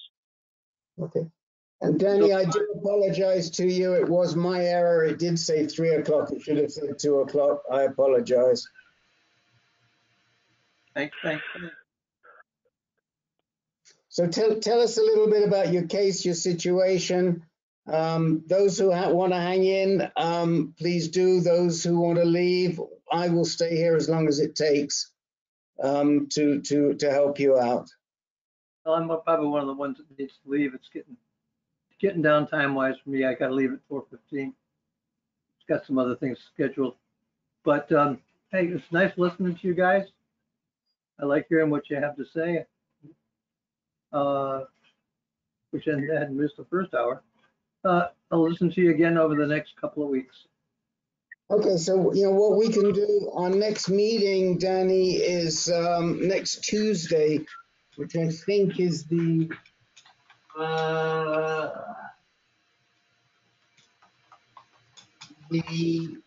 7th. Is that right? No, I'm looking at I've still got July up here. That's why I'm so. It's the 11th, next Tuesday, the 11th. Our next meeting is the At 11th. noon. At 12 noon. And the 11th meeting starts at 12 noon. And if you join us next Tuesday, I promise faithfully that you will be the first person we talk to. It's okay. I enjoy listening to you guys. Okay. I haven't got that much to say. Okay, well, I think there's probably plenty to say, and we can probably help you. And, we would like to do that as best as we can. That'd be nice. All right. Well, we'll see you next week then. Okay. All right. Thanks. Are you signed up with us, Danny? Are you getting our reminders? You must be. I don't think so. I think we just carried this one in from one of the other stacks of reminders. Okay. I can always get a hold of Peter though. So next week Tuesday at 12 o'clock. Yeah, right? next Tuesday at 12 o'clock, and Peter, if you send me Danny's. It's Hawaii time, Rick.